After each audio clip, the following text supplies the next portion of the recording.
California Governor Gavin Newsom announced plans to lift most COVID restrictions in the state by June. That is amid the governor's sixth recall attempt. Newsom, who is criticized by many of his constituents for strict shutdown policies that devastated small businesses, now looking to piggyback on Biden's stimulus checks for redemption. That, at least, is according to Reid Wilson. So there we go. Our colleague, Hill reporter Reid Wilson, joins us now to discuss Newsom's fate in California. It's good to see you, Reid. It was very helpful the way you explained it last time, the way that the recall system actually works out there in California, how there's all these people there on the ballot. Since we've also learned Caitlyn Jenner could be joining the fray, lots of name ID, which apparently will help in this type of scenario. How are you seeing the recall election as it's moving forward now?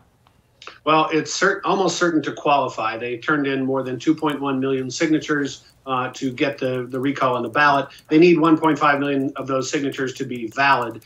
And so far, the tranches that we've seen come in, they've had very high validation rates. So basically, they're saying more signatures are valid than, say, a typical California ballot initiative. So that means that this thing is almost certain to qualify. Now, there are a lot of hurdles to jump through. The signatures have to be effectively cured for a month, and then the legislature gets to review them, and then the Secretary of State gets to review it, blah, blah, blah. Bottom line, we're probably not going to have an election until August at the earliest, and it may be as late as November until Californians get the opportunity to vote on this. And that sort of uncertainty is leading a lot of people to wonder just sort of how many people jump in the race. Remember, back in 2003, the last time a California governor was recalled, 135 people made the ballot. Arnold Schwarzenegger, Larry Flint, there was a porn star, there was Gary Coleman, the actor. Right. You know, the list goes on and on. This time around, at least one senior Newsom advisor told me he expects as many as 1,000 people on the ballot. Now imagine if you're California's Secretary of State running this election, you're going to have to send out a phone book to every voter in the state of California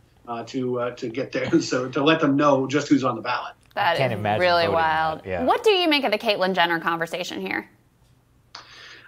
Look, there are two big differences between 2021 and 2003 in these two different recalls here. The first is that California is a very different state. Back then, Democrats had about a 5-point voter registration advantage. Today, it's about a 2-to-1 advantage over Republicans. The second thing is there is no Arnold Schwarzenegger. Of those 135 people on the ballot, you know, there was one who was a global celebrity and a superstar. Caitlyn Jenner is not that. I mean, she's a reality TV star in the world of reality TV stars. Republicans have been talking to her, but Republicans, I think, are probably more serious about somebody like a Kevin Faulconer, the former mayor of San Diego, who's already in the race. There's a businessman named John Cox who's in the race, too. He lost to Newsom in 2016, but he has the money to mount a real campaign across the state. The interesting thing that I'm watching is what Democrat jumps in the race. 18 years ago, it was Lieutenant Governor Cruz Bustamante who got in the race at the last minute and basically provided Democrats an alternative, an option in case the recall passed and they had to vote for a Democrat to replace then Governor Gray Davis. Bustamante ended up getting 31% of the vote, which was great, the second highest in the state.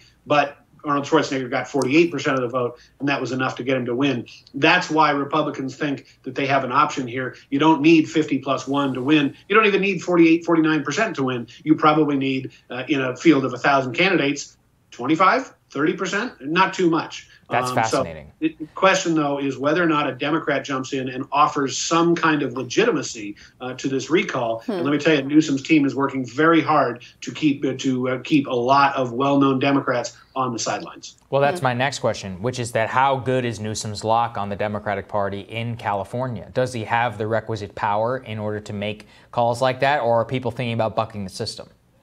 Well, it's a lot more control over the state party and a lot more unity in the state party than there was back in 2003. And there are fair analogies to be made here between Gavin Newsom and Andrew Cuomo and what he's going through in New York. Cuomo, by most accounts, is not loved by any Democrat in New York, which is why so many people were gleeful or just stepping out of the way to watch his fall from grace over the last couple of weeks. Newsom, on the other hand, is extraordinarily popular among California Democrats, and that's kept a lot of people on the sidelines. His lieutenant governor this year, Elena Kounakis, has basically said if any Democrat were to run, it would be shameful, which is a big difference from the lieutenant governor 18 years ago who actually jumped in the race. You're also writing, Reid, about how the federal money that's going to flow into California may give him a boost. Break that aspect down for us. Yeah, so 18 years ago, Gray Davis faced a massive budget deficit. He had to cut popular programs left and right. This time around, Gavin Newsom not only has billions of dollars in surplus himself in the state of California, but also has billions of dollars in money from the federal stimulus. I think it's $26 billion that the last coronavirus relief package delivered to California voters. He's going to be all over the state in the next couple of weeks and months, handing out as many checks as he possibly can to pretty much every interest group possible. I'll give you an example. Last week, he was in Fresno County, which is the heart of the Inland Empire, not exactly fertile territory for Democrats, even if it's fertile territory for the rest of the nation's agriculture. You like what I did there? But he was there to fire break and to announce early action on a $500 million plan to combat wildfires around the state. That is just the first piece of what I'm told we're going to see as a lot of early actions on the budget. Early action is not something that we typically hear in terms of California's budget, but they're going to be rolling out a lot of big programs aimed at people from, the downtown Los Angeles core to the most rural parts of the state to get them the services they need right at a time when Gavin Newsom's going to get to remind them, hey, I'm your governor and I delivered this. I'm hearing that we're going to see $2 billion or more in water projects, for example, which is something huge as California fights yet another drought. Yeah, really excellent points there, Reid. Thank you, man. Really appreciate it. Great. Really appreciate the update. Thank you, Reid. More Rising for you after this.